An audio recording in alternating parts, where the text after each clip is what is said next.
Hey, my name's Brandon Camp. I work at Storied, and we've had a lot of people ask how I created the mission book for Brooklyn while she was on her LDS mission.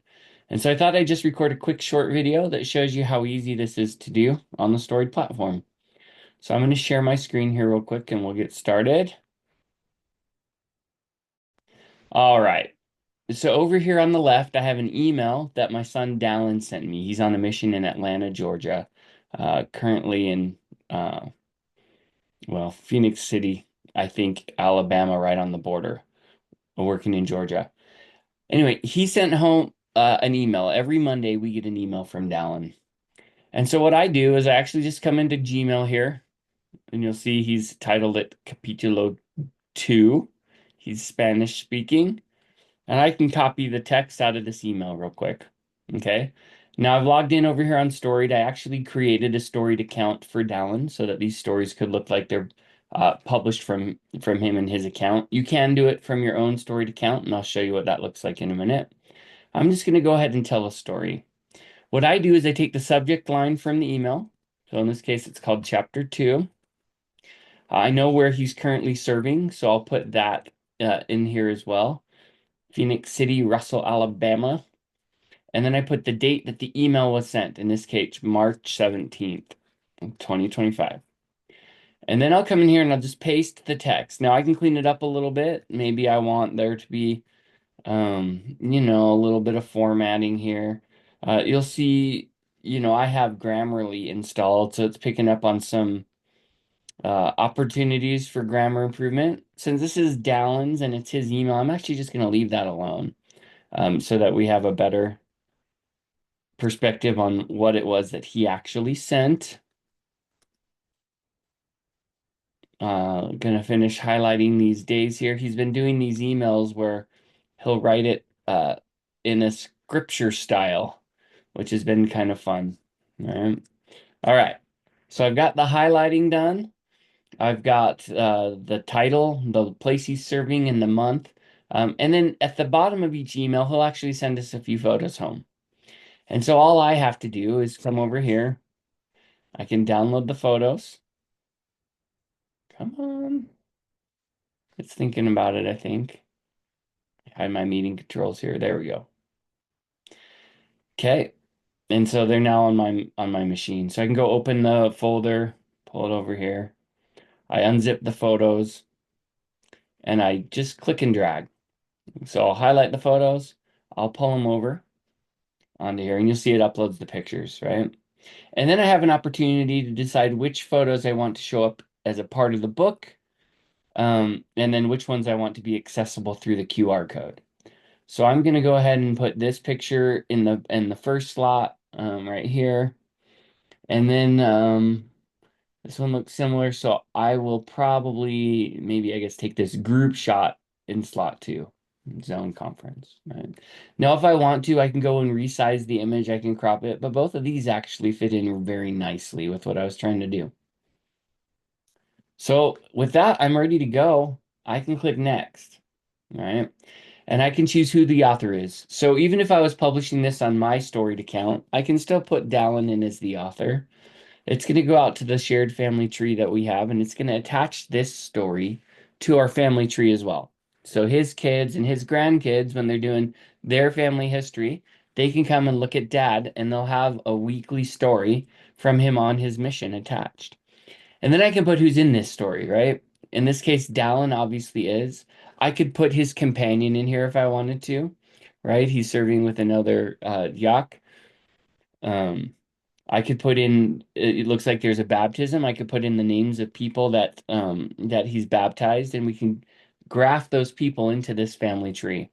I don't know the first and last names of the folks, and so what I've been doing is letting when Brooklyn came home, I let her go tag the additional people in the story that she wanted tagged.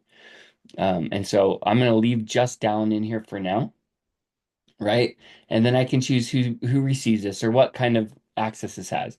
I can make this private and then share it with a couple groups. I can make it public so anyone can see it. So I have a variety of options. Now, I've already published this story, so I'm actually not going to hit the done button. But that's how you get the stories super easily on the platform from the emails that get sent home. Okay. And then the next thing that you do to create your book is you come over here to Storybook Studio. All right. So I'm going to click a new project. We have different template types. This is a mission book. Since it doesn't fit into one of the other templates perfectly, I'm just going to start from scratch, right? So I'm going to continue here. I'm going to design my cover. Georgia on my mind. I guess we'll do this like that. And then we'll call it mission letters. Right. Maybe we'll call it mission letters. Okay. Add a subtitle. This is by Dallin Camp. I can add a photo. So we'll go to the scrapbook here and see what photos we have available. Uh, maybe we'll take this one, I guess. And I'm going to go ahead and zoom in on this one a little bit since it's the title for his book. This looks like someone who's pondering or thinking about Georgia, so it's not weird that it would be on his mind, right? And we'll go like that. This has greens and browns, so maybe, uh, yeah, I like this one best. We'll go with this color for right now. I can always come back and change this later, right?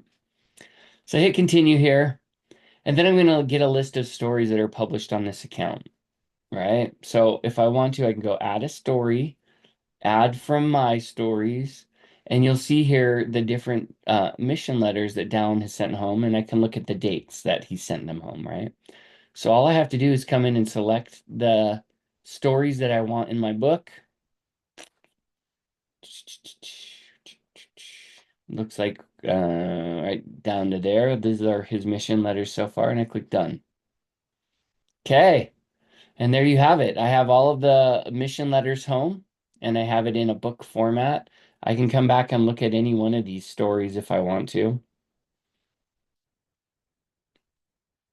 Oops. It's gonna go here and make sure that, yep, this is how I want it. Great. If I want to rearrange the stories, which in this case I would, I can click and drag. Soon we'll have some sorting options, so I should be able to just sort it by date, right? And then that's it. The book is ready to go. So one thing that I did on Brooklyn's is I did put we put a little bit of a forward in her book. So I can come back here and I can add a forward about the mission, right?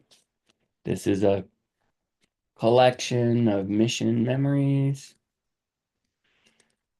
I will treasure this forever. Whatever, right? I obviously wouldn't put that, but I could add a forward. I'm going to discard it. Okay, we're going to go back out of this. And then all I would need to do at this point would be to go review the book and print it out. So creating a book on here is really, really easy.